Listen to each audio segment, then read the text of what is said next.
One of the most exciting things about the Carter-Stanley method, the ATPPJ method of sharpening, is it's highly flexible. We can condense the whole 5-step procedure down into under 5 minutes if we're pressed to do that, or we can stretch it out over a whole afternoon. Right now I'm going to demonstrate how you might go about the Carter-Stanley method of sharpening if you're in your kitchen and you're trying to cut a tomato or some greasy bacon or something and the edge just isn't cutting it, and you want to just step up to your stones and do it as expediently as possible. I'll just use this knife here to start with. This knife is soon to be released on the shelves. This is a Carter Spyderco collaboration. It's 410 stainless with a blue super steel core and marble G10 handles. But this one we've used quite a bit, and it's got some discoloration in the edge of the carbon steel. But let me perform first the first step, the assessment. So you're going to wash it off here. Get a little bit of water. Would you hand me the water, please? Thank you. There we go. Make sure it's clean, especially the spine. Get anything yucky off of it so that I can check it for straightness. And this is straight within reason. We're going to see when we grind that secondary edge just how straight or unstraight it is. And I need to formulate a plan. Is there a broken tip? No. Are there any chips in the edge? No. Does it need to be thinned down? Yeah, every blade can always benefit from a good thinning down. And then we'll also accomplish the polishing of that discoloration at the same time. So I'm going to start with the 50 micron diamond stone there. All right. Thank you. And get some water on that stone. And I'm going to place it flat down on the secondary edge. It's flat on the stone. And now I'm going to abrade it backwards and forwards. I can look and I can see I've got abrasion. So that means I'm being successful in grinding the secondary edge. Wherever I want to grind more, I can put a little bit more pressure with these fingers. I can move it along different parts of that secondary edge using the whole stone. Okay, it's looking good. All I want to do for this 5-minute sharpening is just to make it better. I'm not trying to make it perfect. I need to get back to cooking, cutting those tomatoes. So I can see I've got scratches here on my secondary edge on the one side. So I've changed hands. I've flipped the whole blade over and I'm sharpening ambidextrously. And I don't need to work on it long. I'm just trying to make it better. That's the operative word here, is better. And I can see I've got scratches there. I've thinned out the secondary edge, so I'm ready to move on to my next stone. Excellent. I'll just dry this guy off. And I think I'd like to use the 35 micron next. This is 50. Yep. We're moving up, progressing up to the 35 micron, using a finer abrasive. And we're still thinning. Yep. So I'm just going to thin just a little bit more and get some of those scratches out. So now I've changed the abrasive to something finer, and I've already thinned the secondary edge, which is the second step. And now what I need to do is profile. Absolutely. Yep. And so I'm looking at the profile, and I see that there's nothing wrong that needs to be changed. I just need to establish a new primary edge. That's kind of why it wasn't cutting my tomatoes and my bacon. So unlike the thinning where I had the secondary edge flat on the stone, now I'm going to raise it up a hair. Now how much you raise that up is going to come with experience. I raise that up a hair, and my goal here is to profile the primary edge.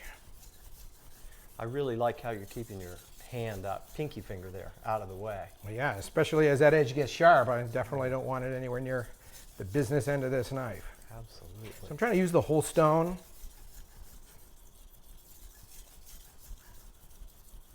Do a little bit on one side, flip it over, lay it flat, raise it up a hair, and keep profiling that primary edge. Yep. Looking good, man. Yeah, now honestly, you know, once you get a new primary edge, if you had to stop there and then just start using the knife, you know, if you were in a real hurry, that would at least be a much better condition than it was when we started. But let's finish our whole process. Use the 3-finger test of edge sharpness. I can feel here I've got a new edge, and I'm almost there in the rest of the blade. So I just need to work it a little bit more.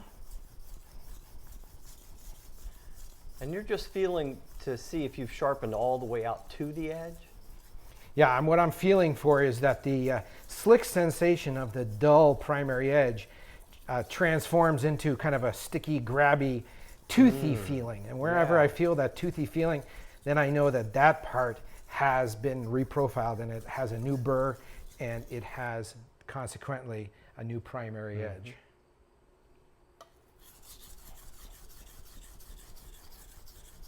You'll notice that very little mess.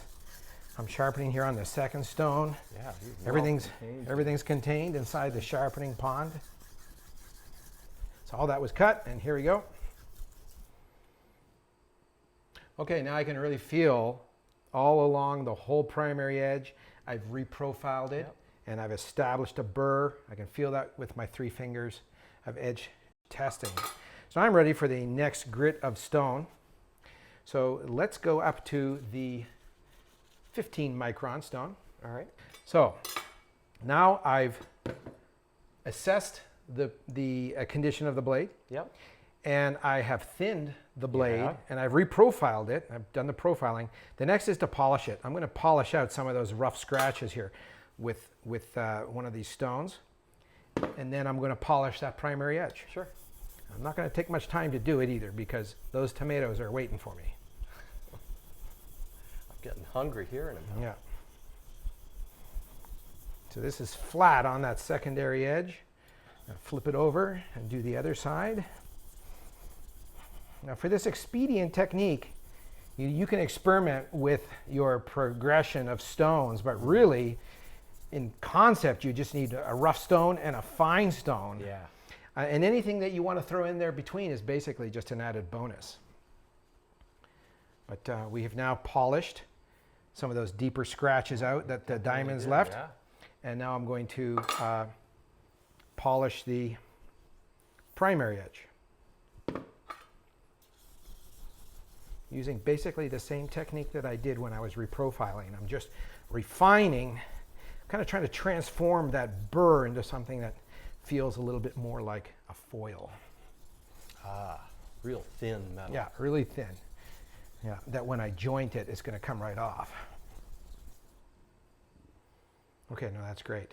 Okay, so that's starting to feel what I call scary sharp. But I can feel there's a little bit of a foil, a little bit of a burr on there that needs to come off. So under the lightest pressure. Well, that's light. Yeah, under the lightest pressure, I just take that burr, that foil off, and then come back and just, I can do it ambidextrously or I can do it with the same hand. Just strop, lightly strop that edge back on there. Yeah, that'll work. This will work. Okay.